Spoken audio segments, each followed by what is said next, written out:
Hello guys, ഒരു ശനിയാഴ്ച വെറുതെ ഹോസ്റ്റലിൽ ഇരുന്ന സമയത്ത് എൻ്റെ റൂംമേറ്റ് പറഞ്ഞു, വാ നമുക്ക് ബീച്ചിൽ വരെ പോയാലോ. ശരി, കേട്ടവരെ കേൾക്കാത്ത മതി, ഞാനും പറഞ്ഞു ഓക്കെ വാ പോവാം. അങ്ങനെ ഷടപടേനെ റെഡിയായി ഊബറും ബുക്ക് ചെയ്ത് ഞങ്ങൾ ബീച്ചിലേക്കുള്ള യാത്രയിലാണ്. നമ്മൾ പണ്ടൊരു വ്ലോഗ് അപ്ലോഡ് ചെയ്തിട്ടുണ്ടായിരുന്നു അല്ലേ, മേഘന കല്യാണം കഴിഞ്ഞ് പോകുന്നതിന് മുന്നേ ആയിട്ട് നമ്മളൊരു വ്ലോഗ് അപ്ലോഡ് ചെയ്തിട്ടുണ്ടായിരുന്നു. നമ്മൾ 3 പേരും കൂടെ കുറച്ച് മെമ്മറീസ് ക്രിയേറ്റ് ചെയ്യാൻ വേണ്ടി പോയതാ എന്നൊക്കെ പറഞ്ഞിട്ട് സെയിം ആ ബ്ലൂ ഫ്ലാഗ് ബീച്ചിലേക്ക് തന്നെയാണ് നമ്മൾ ഇന്നും പോകുന്നത്. ഇത് മേഘന പോയി കഴിഞ്ഞപ്പോൾ ഞങ്ങളുടെ റൂമിലേക്ക് വന്ന പുതിയ റൂംമേറ്റ് ആട്ടോ. പിന്നെ റോഡിൻ്റെയും ട്രാഫിക്കിൻ്റെ കാര്യം പ്രത്യേകിച്ച് ഞാൻ പറയണ്ടല്ലോ. ഒരു വണ്ടർല റൈഡ് പോയ ഫീൽ ഉണ്ടായിരുന്നു.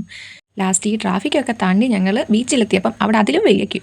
പിന്നെ ആ ക്യൂ ഒക്കെ താണ്ടി അങ്ങ് ചെന്ന് ടിക്കറ്റൊക്കെ എടുത്ത് ഞങ്ങൾ ചെന്നപ്പം ഹൈവ നല്ല ഭംഗിയുണ്ടായിരുന്നു.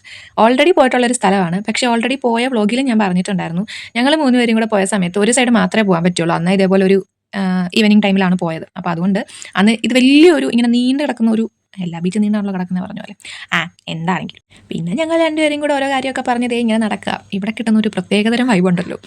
വീട്ടിൽ നിന്നൊക്കെ ഇറങ്ങി റെഡിയായി ഇറങ്ങാൻ മടിയാണെങ്കിലും എത്തിക്കഴിഞ്ഞാൽ പോകാൻ തോന്നാത്ത ഒരു സ്ഥലമാണ്. അതായത് ഉത്തമ കവി ഉദ്ദേശിച്ചത് തിരിച്ച് വീട്ടിലോട്ട് പോകാൻ മടി തോന്നുമെന്നാണ്. ഞങ്ങളിപ്പോൾ പറഞ്ഞ എന്താണെന്ന് വെച്ചാൽ, ഞങ്ങൾ രണ്ടുപേരെ സെയിം ഷെയ്ഡാണെന്നാണ് കുട്ടി ഞാൻ പറഞ്ഞത്. അതായത് ഉത്തമ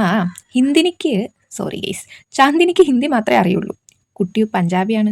പിന്നെ എനിക്ക് ഹിന്ദി അറിയാത്തതുകൊണ്ടും ഞങ്ങൾ സംസാരിക്കുന്ന കോമൺ ലാംഗ്വേജ് ഇംഗ്ലീഷാണ്, അതുകൊണ്ടാണ് അങ്ങനെ പറഞ്ഞത്.